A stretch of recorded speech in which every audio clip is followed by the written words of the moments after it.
Hello and welcome to the Secular Buddhism Podcast, a podcast that presents Buddhist teachings, concepts, and ideas from a secular perspective. You don't need to use what you learn from Buddhism to be a Buddhist. You can use what you learn to simply be a better whatever you already are. I am your host, Noah Rasheta, and let's jump into today's topic. Hello, it's good to be back. It's been a while. A quick life update. I've been working on a new course. I know I mentioned this in the podcast in past episodes, and possibly a new book. And to be honest, I've been quite busy with that and other aspects of life and the various hats that I wear, and at times have felt a little bit overwhelmed with the amount of things I'm trying to do at this particular stage in my life. I also recently came across the notion of building a second brain. There's a book called Building a Second Brain, and it's written by Tiago Forte. For those of you who are into productivity or trying to manage the massive amounts of information that we encounter in our day-to-day lives, it's a really neat book that has helped me to feel less overwhelmed by the amount of information that I have to digest that's coming at me every day. The book proposes a system to help capture and organize all the information that we come across. And I've been putting this into practice now for several weeks, and I'm starting to feel optimistic that I'll be able to be better and more organized in the future with regard to all the various projects and hats that I wear. And specifically with the podcast, I've been determined for some time to be more organized with how I do the podcast.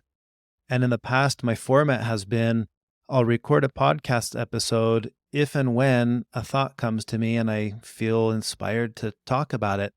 And the truth is, when you are overwhelmed with too many projects and too many things going on, it's pretty rare to feel inspired to sit down and explore a deep topic that requires a lot of thinking and pondering. And that's probably been at the heart of why I haven't recorded a podcast in a while. But in the last few weeks, I decided I wanted to approach this in a new way. Rather than waiting till I'm inspired and then doing a podcast episode, I'm trying to plan ahead, and I have a list already of about 20 podcast episodes that I want to talk about. And I'm going to organize my thoughts and have it all pre-planned, and then I can sit down and talk about it that way. And I think it will be less of a cognitive load on my mind. And it'll be much easier for me to get back into sync with trying to do podcasts more regular, whether it be every other week, I think is my new goal for now, and maybe reaching the point where I could do it weekly like I had decided I wanted to do when I originally started all of this. But anyway, that's just a quick life update and why you haven't heard from me in a while. But I am excited to get back into all of this in the near future. Now, in this episode, I want to talk about meditation, and specifically how it can be thought of as a giant pause button, the practice of pausing. And what is it that we pause from? The cycle of habitual reactivity. So first, let's just explore this notion of the cycle of habitual reactivity. I view this as the cycle of what's always going on, from the moment that we're awake to the moment that we're asleep. And I guess while we're sleeping, it's also happening, but we're unconscious of it. Thoughts are produced, dreams are generated, all of that's happening in a way in this cycle of habitual reactivity. But I'm, of course, more interested in talking about what's happening when we're awake. So our journey begins with understanding the correlation between our beliefs, thoughts, feelings, actions, and the consequences of our actions. And I think of this summarized, this infinite cycle, as the cycle of habitual reactivity. And the cycle looks like this. We have beliefs that influence perceptions that lead to thoughts. Thoughts influence our emotions that affect our feelings. Our feelings influence decisions that lead to actions that we take. And the actions that we take shape our behaviors and have consequences and results. The consequences of our actions produce experiences that in turn shape our beliefs. And then the cycle goes on. It goes on and on and on and on. So let's start with looking at beliefs. Although there there's technically no starting point in this cycle, right? You could jump in at any point in the cycle and analyze that specific thing that's going on, but we're going to start with examining our beliefs and views. Our beliefs and views shape how we perceive ourselves, how we perceive others, and how we perceive the world around us. Our experiences and our upbringing, the culture that we inherit, the personal values and influences that we inherit from our family, these all influence our beliefs. So these are collectively the experiences that shape our beliefs. Now, the thing to know with beliefs is that beliefs can be empowering or limiting. They can be harmful or helpful, skillful or unskillful. So, for example, if I have the belief that bunny rabbits are bad, anytime I'm outside and I see a bunny rabbit, it's going to shape my emotions and feelings. I'm going to be scared. Oh no, there's a rabbit. And then I run from it. So now it's influencing my actions, right? So there's just an idea. But the core understanding here is that our beliefs are the foundation for how we perceive ourselves and others and reality. So now let's jump into the next one. Because our beliefs influence how we perceive reality, that gives rise to thoughts. So our thoughts are the ideas, opinions, judgments, and other mental events that arise in the mind. Some thoughts happen automatically, others happen intentionally. I can decide what to think about, but thoughts are also something that occurs to me. They'll arise spontaneously, or they could be put in your mind by someone else. For example, if I were to say, don't think of a pink elephant, now you're thinking of a pink elephant, even though you had no intention of visualizing in your mind this idea of a pink elephant. That's just the nature of how thoughts work. And thoughts can be rational, they can be irrational. Like beliefs, they can also be empowering or they can be limiting. They can be harmful, they can be helpful, they can be skillful, and they can be unskillful. The important thing is to notice our thoughts, because our thoughts influence our emotions, which in turn affect our feelings. So let's talk about feelings for a moment. Feelings and emotions are similar, but I'm not referring to the same thing. I like to keep these separate. And the reason is because I think of emotions as the sensations in the body, while feelings are generated from the thoughts we have about those emotions. Emotions are often intense and short-lived, and feelings can be longer lasting.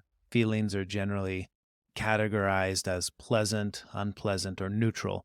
And in the Buddhist tradition, you encounter this notion as feeling tones. And the idea is that you have a feeling tone about the emotions that you're experiencing. For example, if I'm experiencing the emotion of anger, there's a feeling tone associated to that.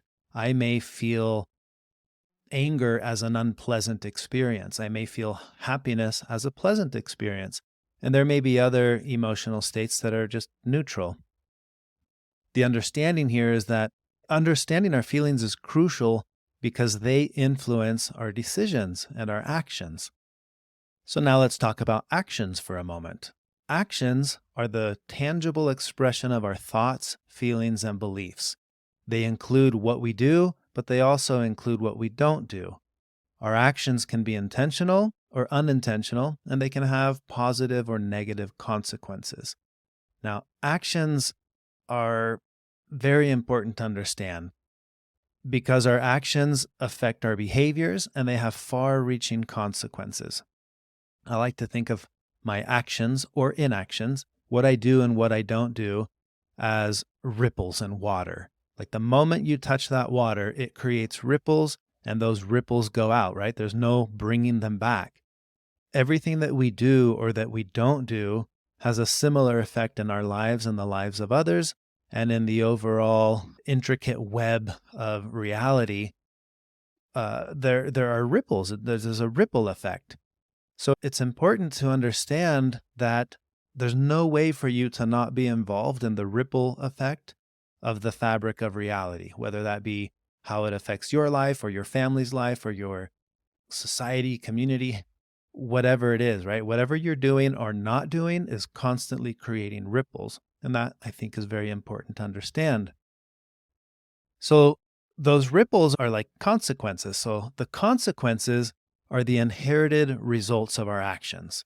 And again, like ripples in water, they spread far and wide, and they can have a profound impact on our lives and on the lives of others.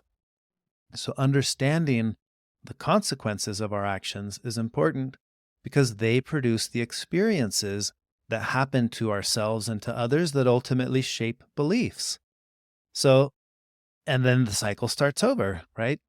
I think this is really important to understand. We're always participating in this cycle, this never ending cycle of habitual reactivity. But we can learn to cultivate greater inner peace by breaking free from habitual reactivity and thought patterns. So think of it like this: habits shape our thoughts and emotions, resulting in predictable behavior patterns. Without awareness, the ability to be aware, these habits can become deeply entrenched in our minds, leading to either skillful or unskillful outcomes. But by practicing meditation or mindfulness practice, we can begin to disrupt these patterns, and we can create more skillful patterns or more skillful habits. Whenever a thought pops up, it might only stick around for a second before it moves on, or we can find ourselves getting hooked to that thought, almost like a fish gets hooked on a line, and then suddenly there we are, stuck dwelling on that thought. Another way to visualize this is to think of the groove or the rut of a tire that's been driven over and over on the same spot, or think of a trail, right? A path that leads up into the forest or up into the mountains. The more that path is walked on, the more easy it is to stay on that path because it becomes very well defined and becomes deeper. And also, the more difficult it becomes to get out of that path because that's the defined path that you're on. The more you've traveled over that path, the more natural that is, and it becomes the path of least resistance. So you're less likely to walk outside of that path. But here's the thing: it may not be the most skillful path, but we're so used to it, or it seems so natural to stay on the path, that it becomes our habitual way of being. Well, that's how our thoughts and emotions are. The more we think something, or the more habituated we become to specific emotions that we experience, the more natural it is to remain that way. It becomes like the rut or the deep groove in our way of being, and we could call this becomes our propensity. For example, if it's normal for me to have I get bothered when I see something, if I don't do anything about that over time, that becomes my habitual way of being. My propensity would be the propensity of being bothered by things. That would feel normal and it would feel natural for me. And then it becomes more difficult to not be bothered by things because that's what I'm habituated to. That's how I'm habituated. Yeah, it's fascinating how thoughts and emotions work that way. Like a worn down path on the mountainside, though, they become deeply ingrained in us and we continue to follow them without fully realizing that we're on that path now. But in the same way that we can choose to step off of the path when we're walking on a path and we can forge a new one, we can also break free from our habituated thought patterns. We can create new ones. With each new step, we gain a deeper understanding of ourselves and we can learn to cultivate inner peace. Now, it's not always easy, but we can step off the path and create a new one, perhaps a more skillful path toward greater inner peace. And we can do so with practice and with patience. And this is where meditation comes into the whole equation. I like to think of meditation as the pause button in that habitual cycle of reactivity. In our day-to-day lives, we encounter situations that are beyond our control, where our usual habitual methods and our propensities end up hindering or failing us. It's like we come to a point on the path where there's a puddle of water, or let's say a big puddle of mud. Our habitual tendencies would make us want to keep stepping right on that path because that's what our habit is. And now we're walking in the mud, or now we're walking in the water. But if we weren't so bound by our habits, maybe we could pause to consider, hey, what if I should step over or step around this puddle? Learning to pause is the first step in cultivating greater inner peace. Now, I do want to say here real quick that reactivity, or especially habitual reactivity, it's not something we can fully stop, but it is something that we can pause from time to time. Pausing can occur at any point during the cycle of habitual reactivity. And it's these pauses, they could last for seconds, they could last for hours, or they could even alter and affect entire chapters of our lives. Now, most of you know that outside of talking about Buddhism and doing the podcast, I practice paragliding, specifically powered paragliding, and I teach people how to fly. Now, think about flight, right? If you want to learn to fly, like I do paragliding, that's a really fun thing that I get to do. And from time to time, I go and I fly. And my flight might last an hour, 2 hours, 3 hours. I think my longest paragliding flight was just over 5 hours, ridge soaring on the coast. But what I want to get at is never have I taken off with the thought of now I'm going to stay in the air and never come back down. Like the whole point of what makes the flight enjoyable is it's a break from my habitual way of living. In my normal day-to-day life, I'm not flying. I'm doing all the other non-flight activities. I'm a dad and a husband, and I work and I have to drive and I deal with all the normal day-to-day life things. But then I get to take a pause from time to time and I get to go fly, but that's always limited in the scope of time. I'm going to go fly for an hour. I've gone to fly for 10 minutes and then land and say, okay, that wasn't the most skillful thing to do right now. The weather's not right or whatever. And then I'm done. And I enjoyed my time of flying for that day or for that week. I want you to think of mindfulness practice in a similar way. I think it's easy to get caught up in this way of thinking that when we encounter meditation or mindfulness, we think, I want to live my life mindfully. In other words, I want to never deal with anything in that habitual cycle, the cycle of habitual reactivity. But that's just not how it works. In the same way that that's not how flying works. You don't take off and never come back again. You enjoy flying and then you're done and then you don't fly. And most of the time, I'm not flying. But there was a time in my life when I never flew at all. And then there was a stage in my life when I incorporated flight into it. And now that's something that brings me joy. It brings me a deep sense of satisfaction and peace when I get to go fly for a little bit. I like to visualize my mindfulness practice in the same way. It's something I do from time to time. And when I do it, it brings joy and greater peace to the other aspects of my life. And I think that's how meditation should be. I think taking a moment to pause can be a powerful way to observe and to absorb the unfolding experience of just being alive. We can even pause mid-thought and observe without judgment. Oh, look, this is what's arising. This is the thought that I'm having. And that gives us the ability to look and see the bigger picture. Now, going back to the metaphor of the path, that gives us the ability to say, first of all, is this the right path that I'm on? Is this the most skillful path for me to be on right now? Is this the most skillful way to handle this thought or emotion I'm experiencing right now? It's by pausing that we learn to become more habitual with the ability to pause and create space between that stimulus and response. Here's what's happening. Here's how I'm reacting or responding to what's happening. And ultimately, that gives us the ability to act or respond more thoughtfully and more skillfully. Now, again, I do want to insert here as a side note that reactivity is sometimes a good thing. And there are certain situations where pausing is not appropriate. For example, if you're standing out on the road in harm's way and a car is coming, you don't need to pause and think about whether or not you should move out of the way. You're going to jump out of the way. And from an evolutionary perspective, that's what we've survived to do as a species. We've survived precisely because we are habitually reactive. When our ancestors heard a rustling sound in the bushes, they ran. And that's how they avoided being eaten by a lion. However, in our modern times, it's not always wise to be continually habitually reactive and Oh, here's this rustling in the bushes, so I run away. And in my running, I run into a barbed wire fence. Like, there's a balance that has to happen. We are habitually reactive. Yes, we're never going to not be habitually reactive. Just as I mentioned at the start of this, you're always going to have beliefs, and those beliefs are always going to influence your thoughts.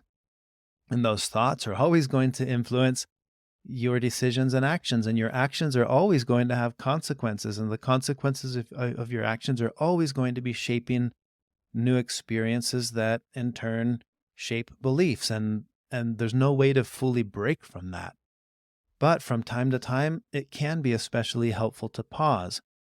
Examples of this would be times where you're feeling emotionally charged or emotionally charged situations, like conflicts that you're having with others, especially when you're experiencing intense feelings of anxiety or anger or frustration. Instead of reacting impulsively during those moments, it would be very beneficial to be able to take a step back, to take a deep breath, and to observe the experience as it's unfolding without judgment, without getting caught up like the fish in the hook, on the line. And this can help us gain perspective and develop a more skillful approach to what action we're going to take next.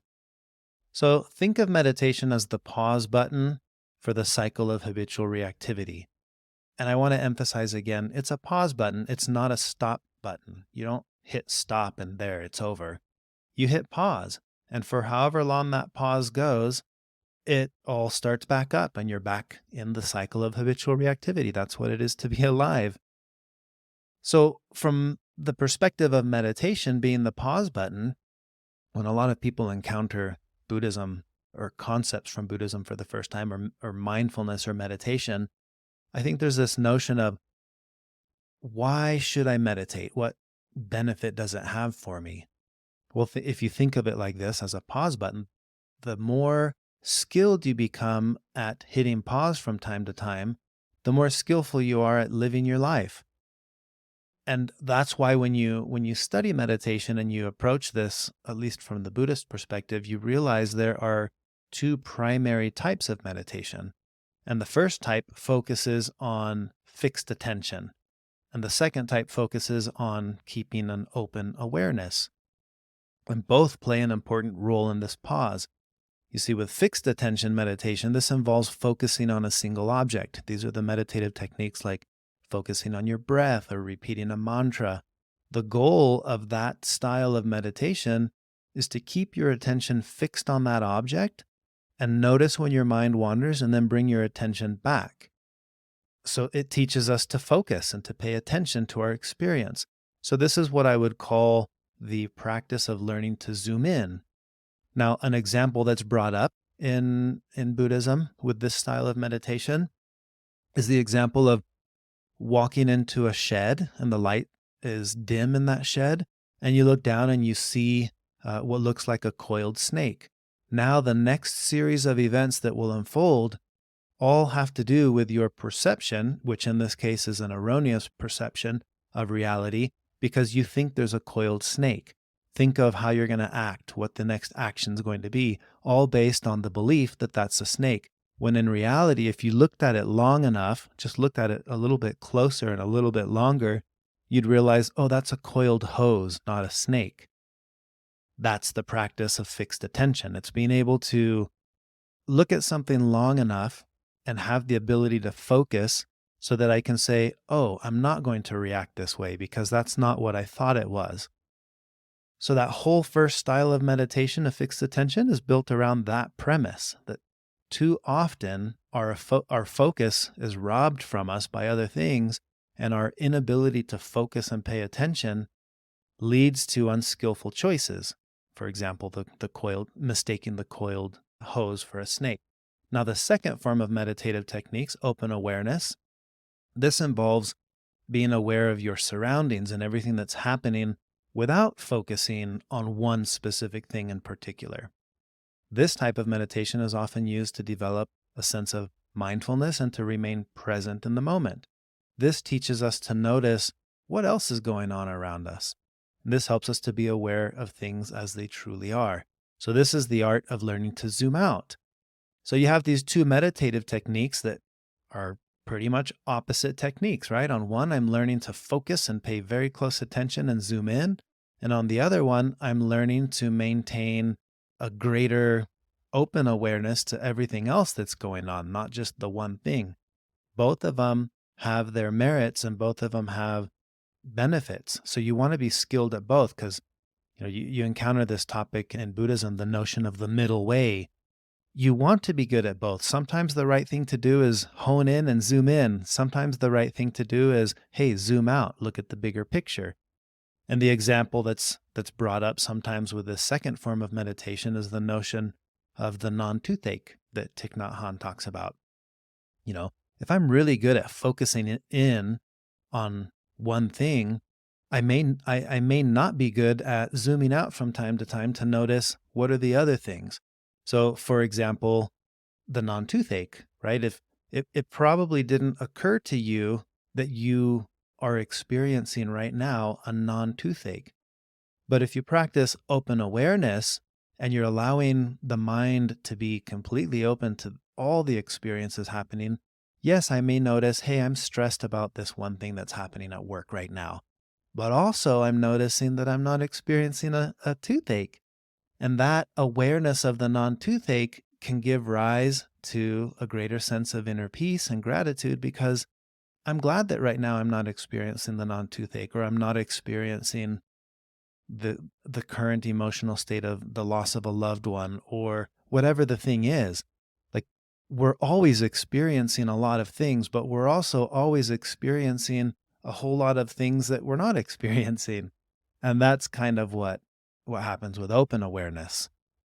Both techniques can be very beneficial to us in our lives, and both of them have profound effects on the overall experience that we have of being alive.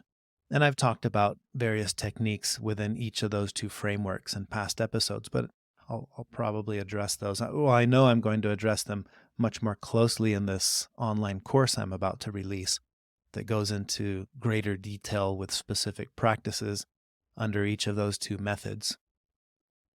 All right, so for now, the invitation from this podcast episode is to be aware of the various aspects of your own cycle of habitual reactivity, and to try from time to time to begin the practice of inserting a pause. And it can be a very short pause. Take a pause for 5 seconds, 10 seconds in your day, and notice anything within the cycle of habitual reactivity, whether it be you're examining a belief, or looking at your thoughts, or examining what feelings you're experiencing at this moment, observing what actions am I taking right now, or usually this one's easier to do, what action did I just take, and then observing the consequences of our actions. You can look at any of those from time to time and just examine them for a moment and see how they all correlate to each other. I think that's a really powerful practice. But that's all I have for today's episode. Thank you for taking the time to listen. Take care. Have a great week. Until next time.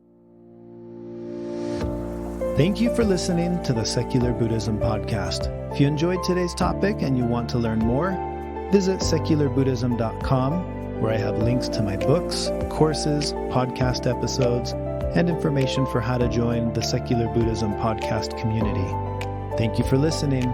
Until next time.